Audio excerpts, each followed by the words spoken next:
आज पंडित साहब,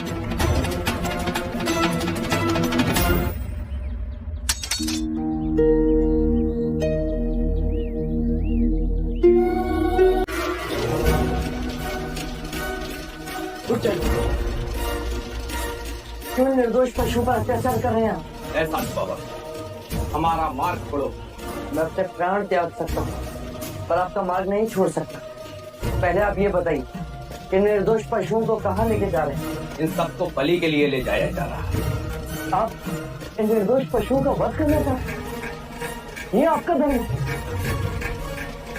तो फिर इन पशुओं की बलि देने से पहले आपको एक नर बलि देनी होगी। ये मेरा धर्म है। कौन देगा नर बलि? मैं दूंगा नर बलि। क्यों हमारे आड़े आ रहे हो?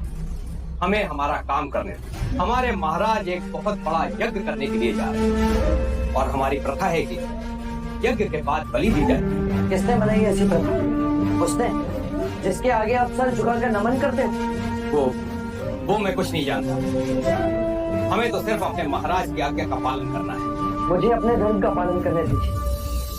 मैं इन पशुओं को ले जाने नहीं दूंगा।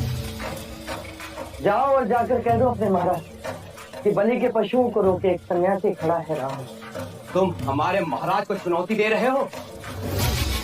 नहीं, मैं मानव धर्म का पालन कर रहा हूँ। यदि हमारे महाराज का आदेश न होता कि साधु संत का आदर करो, तो हम इसी वक्त आपकी गर्दन धड़ से अलग कर देते। तो कर दीजिए।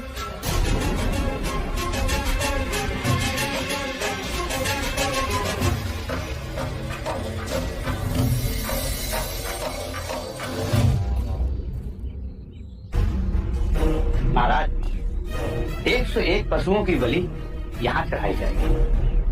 उत्तर में मंडप सजाया जाएगा और 1001 विधियां उधर होंगी। ध्यान रहे किसी प्रकार का विघ्न न पड़े। महाराज की जय हो। तुम तो बलि के पशुओं को इकट्ठा कर दे गए थे। जी महाराज, पर पता नहीं कहां से बीच में एक सन्यासी आ गया। सन्यासी? ये सूचना लेने आए हो? महाराज वो बीच मार्ग रोके खड़ा है। कहता है कि मैं पशुओं की बलि न होने दूं। ये मगध नरेश बिंबिसार का राज्य है। क्या बड़े बड़े हमारे भय से थर्राते? वो किसी से नहीं डरता महाराज, मरने से भी नहीं। समझाया, डराया, धमकाया, पर उल्टा मुझे ही कहने लगा कि पहले मेरी बलि दो, उसके बाद पशुओं को ले जाओ। इतना हट? फिर तो उसे हमें अवश्य मिलना पड़ेगा। देखो कौन है जो मगध नरेश बिंबिसार के सामने अपना सर उठाने का साहस कर रहा है। महाराज, सर काट के ही ले आते हैं।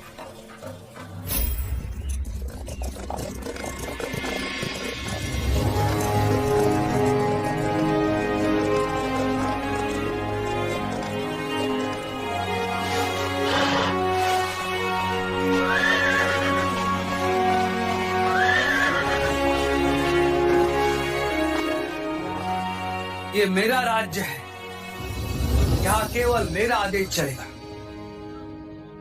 असंख्य राज्य बने, असंख्य राज्य बिगड़े, अंत ही जीवन का परम सत्य है। अब धर्म की शिक्षा तुम मुझे दोगे? धर्म के नाम पर यदि अधर्म होगा तो मैं उसका विरोध करूंगा। यदि सन्यासी नहीं होते तो अभी तुम्हारी बलि चढ़ा देता मैं।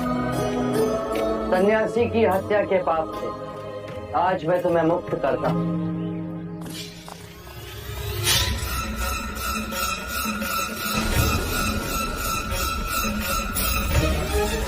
आज पंडित साहब,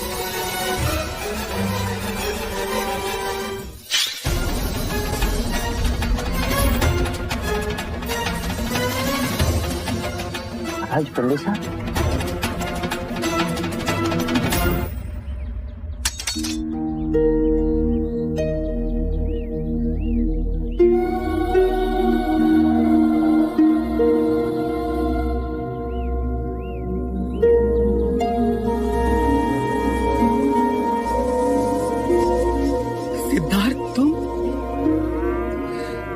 सन्यासी, इतने बड़े पाप से तुमने मुझे आज बचा लिया। आपके हाथ मुझे मृत्यु भी स्वीकार। परंतु इस जीव की हत्या का पाप कहीं अधिक बड़ा होता है।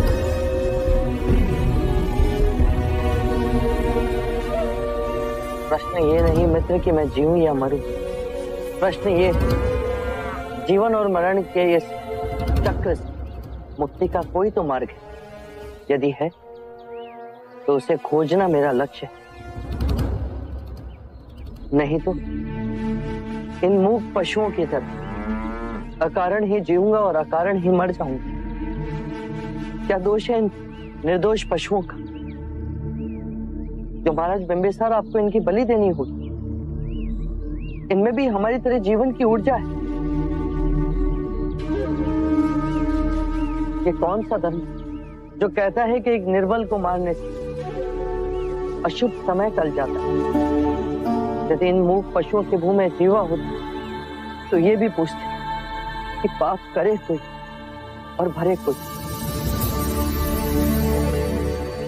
यदि ये धर्म है तो आज एक निर्बल सन्यासी आपसे कहता है कि ये अधर्म है। आज मेरे मित्र ने मुझे अधर्म से बचा लिया। आज से मगध में कोई बलि नहीं दी जाएगी।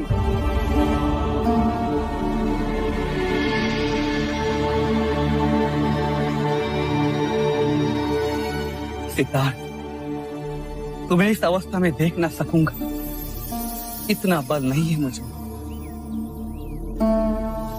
बिंबिसार गद्दों पे सोए और सिद्धार्थ या धूल मिट्टी में। नहीं सिद्धार्थ, मेरे साथ राजमहल में चलो, वहां तुम्हारी साधना में कोई विघ्न नहीं आएगा। नहीं महाराज बिंबिसार, जिस तरह आज इस निर्दोष पशु को मैंने बचाया, उसी प्रकार असंख्य मनुष्य पशु जीवन के दुखों से जूझ रहे। सर्वम दुखम दुखम, इस पीड़ा इस दुख का अंत मैंने पा लिया तो मैं सारे जीवों को शांति के मार्ग पर ले जा सकूंगा। औरों के दुख दूर करने के लिए अपने सुखों की आहुति देने वाला मैंने आज तक नहीं देखा। तुम जैसी महान आत्मा ने मित्रता कर मुझ पर कृपा की है सिद्धार्थ, मुझ पर कृपा। अब मुझे जाने की अनुमति दीजिए। बिंबिसार इतना मूर्ख नहीं है सिद्धार्थ। जिस तरह खिलती धूप को मुट्ठी में बांधा नहीं जा सकता, उसी तरह तुम्हारे इस अलौकिक चित्त को मेरे जैसा निम्न व्यक्ति क्या रोक सकेगा?